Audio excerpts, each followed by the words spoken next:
Good morning, class. Today, we're going to be learning some science. I hate it when people use that word. Okay, I'm going to instead say I'm going to be sharing some fun scientific facts, theories, and thought experiments with you all. These are little anecdotes or scientific things that I just find interesting / funny, or just very interesting. I have my list here and the periodic table here. I know you can't see or read any of this, but it's okay. I'll be pointing to the important stuff. Alright. This isn't all going to be chemistry. Some of this is going to be just random stuff that I find very fun. Okay. And with that, we'll jump right in. So, lab coats on, glasses on, safety glasses on. Let's get started. Okay, so the first thing, this fun little fact, is potentially the most dangerous fact I'm going to share with you. Or it's not really a fact, it's a thought experiment. And it's called Roko's basilisk. And I'll tell you why it's dangerous after I finish reading it. So Rocco's basilisk is a thought experiment which states that an otherwise benevolent artificial superintelligence in the future would be incentivized to create a virtual reality simulation to torture anyone who knew of its potential existence but did not directly contribute to its advancement or development. So this is dangerous because in telling you about it, I'm actually putting you at risk for being tortured in a virtual reality world. So basically, if you couldn't understand what I just said, the thought experiment is if we created an AI, and this AI would help us create the perfect world, perfect civilization in every way. This AI would probably, maybe, potentially, want to torture and punish anyone that didn't help create it, because after all this, the entire purpose of this AI was to make the perfect society, and so if you don't want to help make the perfect society, you are part of the problem. And so, if you didn't help make it, you're part of the problem, and so it will try to torture you. And so, the more people know about this, it's dangerous for two reasons. So the more people know about this, the more likely the AI superintelligence will be. Like, the more likely it'll actually be made. And the more people know about it, the more people might get tortured forever. I find that a fun thought experiment. I know it's kind of morbid and you're trying to go to sleep right now. But, I don't know, I think it's fun. I think it's a fun little... I think it's interesting, I should say, not fun. It's very morbid. But yeah.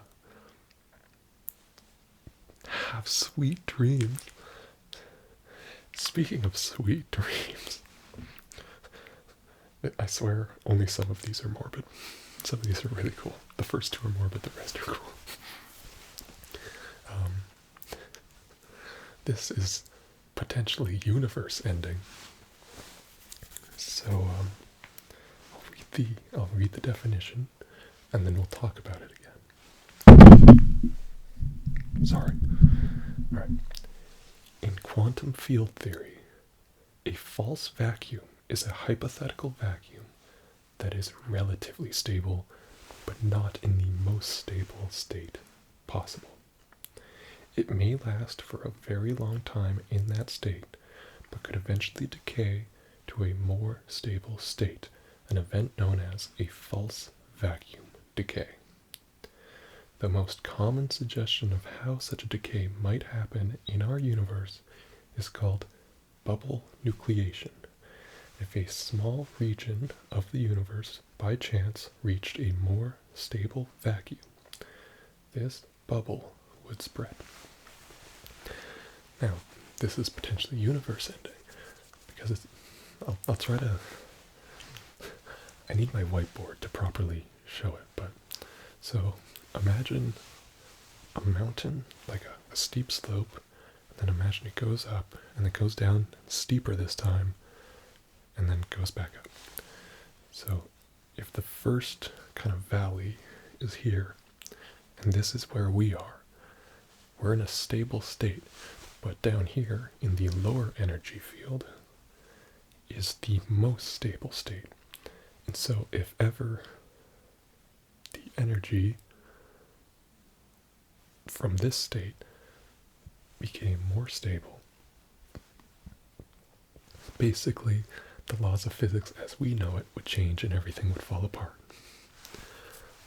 Potentially explosively. And so if at anywhere in the universe, if again this is theoretical, we don't know if this is actually where we are or if this is where we are. We hope this is where we are. Theoretically, if anywhere in the universe some energy went from here to here, it would radiate outward and consume the universe, and everything would change. Eventually things will stabilize and something new might come out, but everything as we know it would basically just bye. And so that's a potentially universe ending thing. Yeah, it's something that we can't do anything about. You might be able to run away, but other than that, you're just kind of stuck with it. But if it happens, there's nothing you can do. Again, sweet dreams. These are facts and theories that I find fun, not necessarily that you would find reassuring. But yeah, it's a potential way to end the universe. If you're a mad scientist and you're like, you know what, I'm done with the universe, theoretically find a way to create a more stable energy level for anything, and there you go. Destroy the universe, because that's not an overreaction at all. Okay, now we'll get into the more fun facts, the less weird ones. Okay. Oxygen is the most common element in the human body, comprising approximately 65% of body mass. Oxygen, I hope you can hear me when I turn my head like this. So oxygen, 16, it has a atomic mass of 16. 8 protons.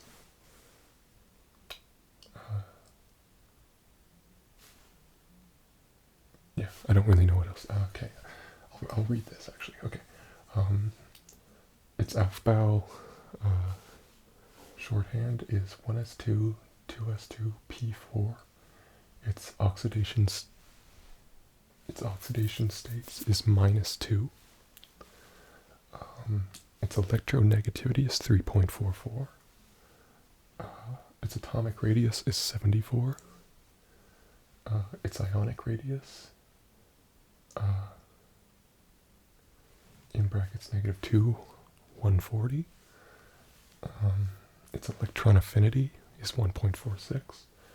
And its first ionization potential is 13.62. Most common in your body by mass. Carbon is the next most common element in the human body, making up 18% of the body by mass. Carbon, atomic mass of 12.01. 6 protons. Its Aufbau shorthand is 1s2, 2s2, p2. I suppose that should be whatever. Its oxidation states are plus or minus 3.5 or 4.2. Its electronegativity is 3.04, about the same as hydrogen. We'll get there later. Its atomic radius is 77, so it has a larger radius than oxygen.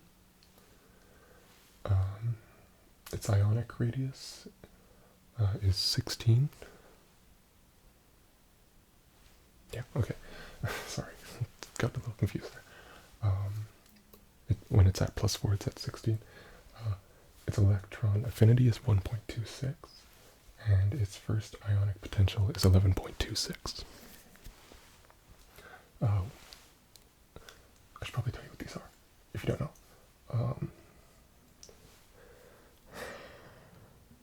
I don't really want to get into oxidation states and whatnot, so maybe I shouldn't tell you this. I'll tell you the weird ones. Electronegativity, basically,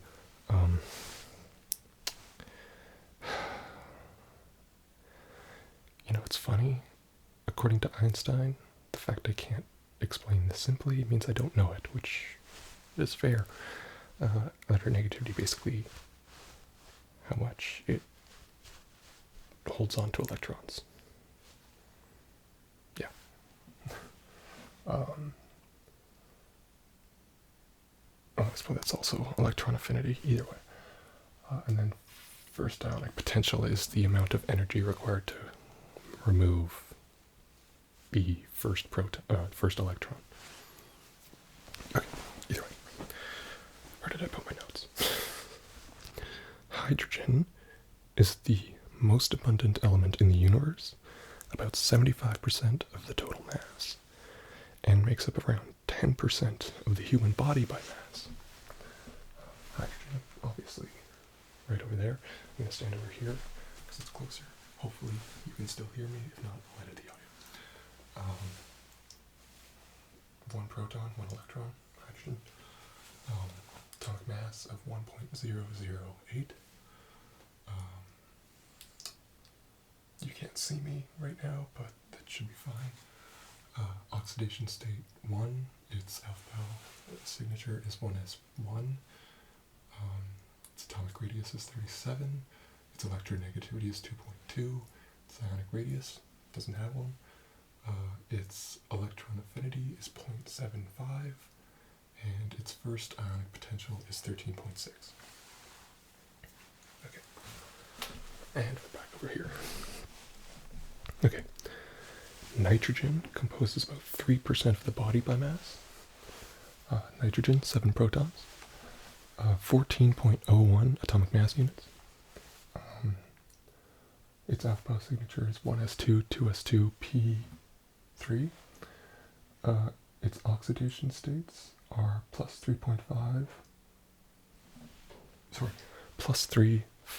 or minus 3, 5, 4, and 2. I think I was reading the wrong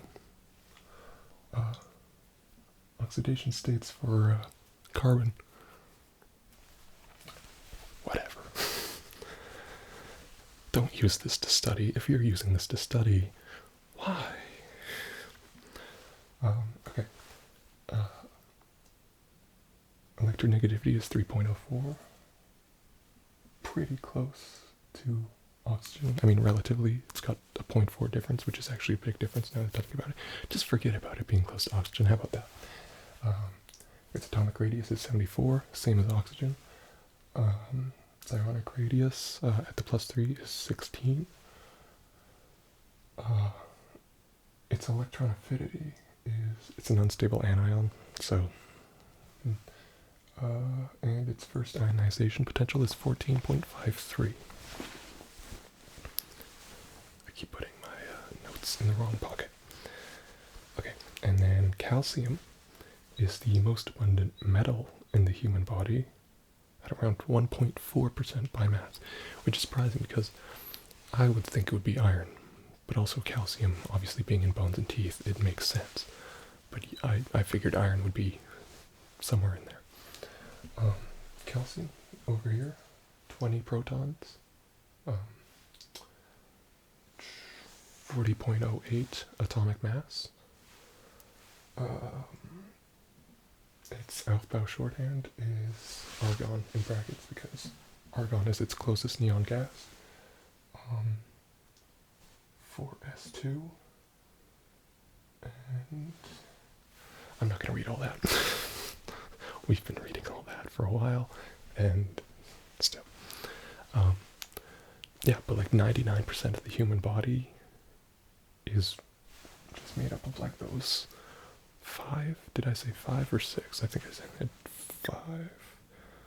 1, 2, 3, 4. Yeah, 5 of those 5 elements.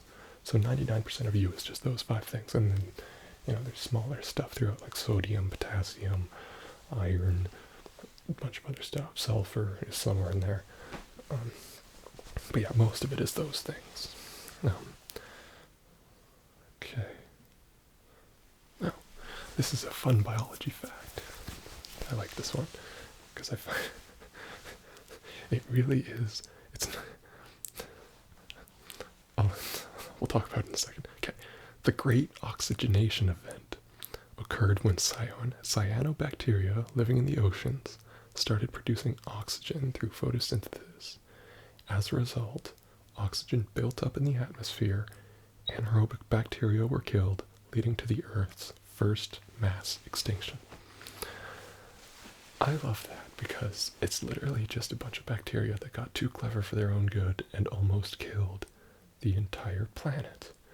And I feel like somehow you could extrapolate that to humans. A species that got a little bit too clever and almost destroyed their planet. We developed nuclear weapons, a 23rd century technology in the 20th century. So the fact we didn't blow ourselves up, pat on the back, give yourself a pat on the back. Yeah, so I mean, basically, I don't remember the exact oxidation state, but the iron required to make living things, its oxidation state was like very abundant, but then, because like the atmosphere at the time was like methane and nitrogen, that was it. And then all of a sudden, these bacteria got a little too clever, and they realized, hey, we can make energy from the sun, and all that's produced is oxygen. And we can live with oxygen, whatever. Problem is, about like 99% of the other species on Earth at the time couldn't live with oxygen.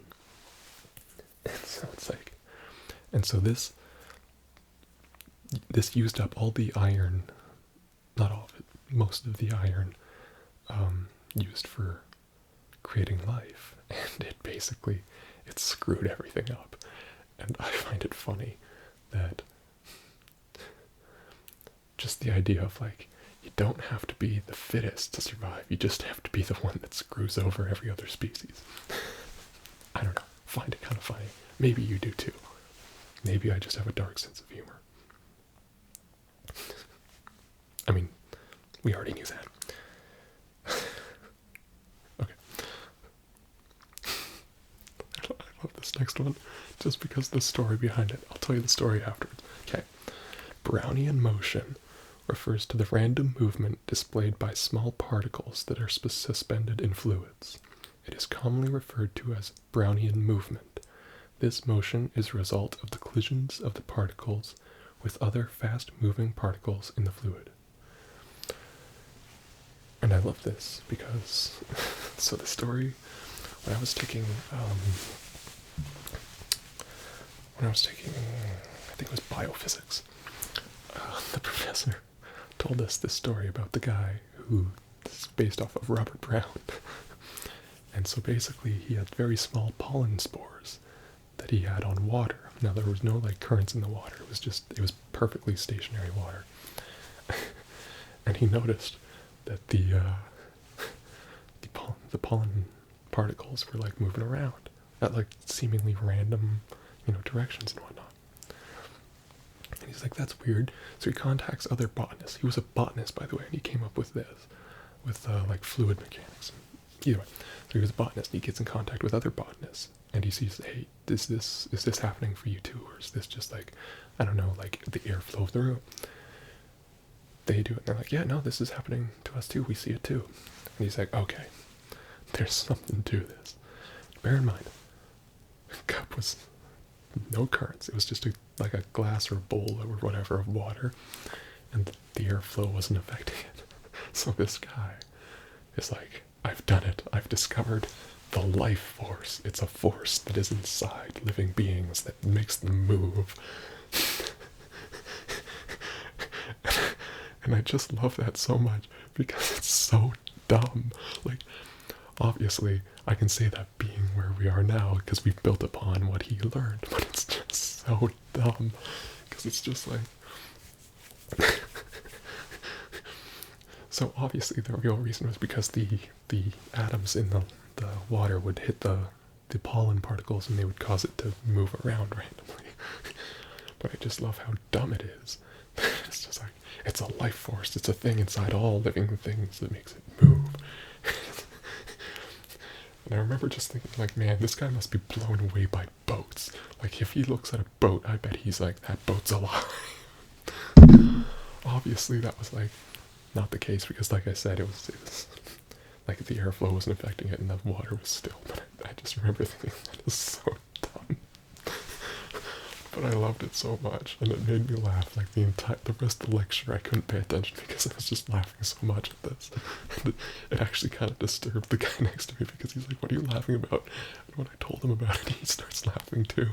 So it was just like, it was a mess. And the professor got involved, and he's like, "What are you guys laughing at?" Again, share my thoughts. He just goes, "No, that's not no." And I'm like, "Sorry, I'm trying to behave here, but it's funny and dumb." Either way, I just love how, again, it's one of those things that only because we have advanced farther than where he was, that obviously sounds ridiculous. Like, here this guy is, like, who thinks he's literally discovered the soul, like the literal soul, and we're just like, no, that's dumb. It's just, either way. Okay. This next one I feel like is pretty well known fun fact. And okay. The manhole cover. If you already know what I'm talking about when I say the manhole cover, I am talking about the fastest thing that humans have ever made. You might think it's like one of the Venturer satellites or whatnot. No, it's a manhole cover. It was a manhole cover that was like, so I think the way it was is like they were doing nuclear bomb testings, and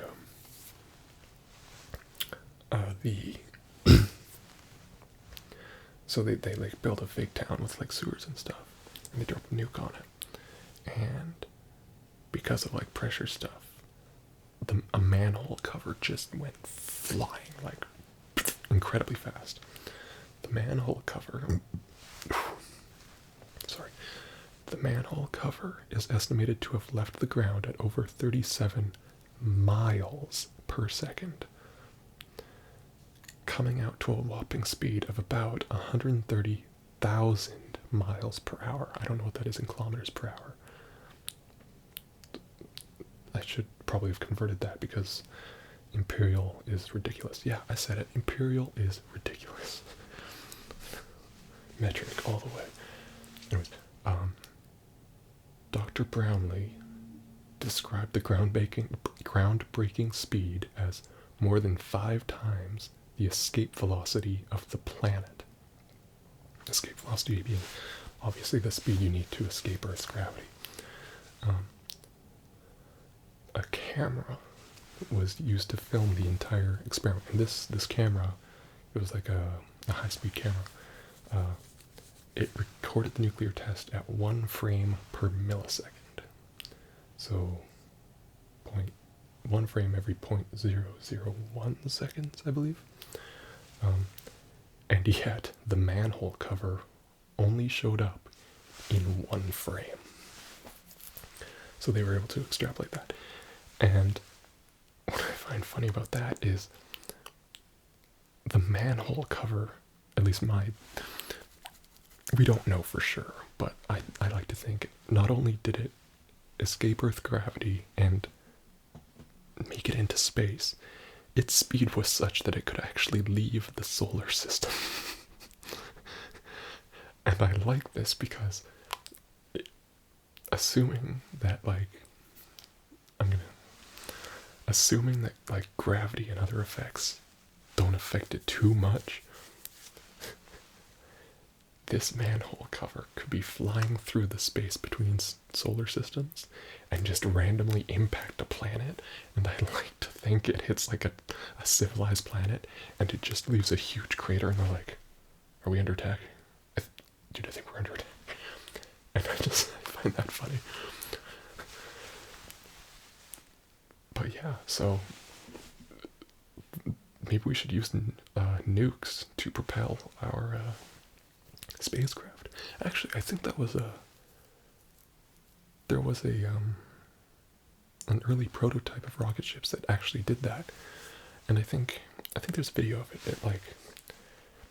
It's like a little capsule, and you would just see explosions coming out of the back, like not like a constant burn like you see with modern rockets. It would be like a one, and then it would go up, and then another one would go off, and it would go up even further and a little bit faster, and keep doing that. I don't think anything came of that because it was obviously probably wasn't as efficient as just having a constant burn. But either way, who knows? Maybe we'll pick up that area of research and just start literally blasting our way to the stars. Either way. So yeah, these were some scientific fun facts and theories and thought experiments that I find incredibly fun / funny / dark. But you know what? Dark can be funny too. And yeah, I hope that you enjoyed it. I hope you learned something, or at the very least you started thinking about something in a new way. I'm gonna continue giggling about some of these things, like the life force. Again, every time I think about it, it's just so dumb. But it makes so much sense from his point of view. Anyways, I hope you have a good night's sleep, and I hope to see you again.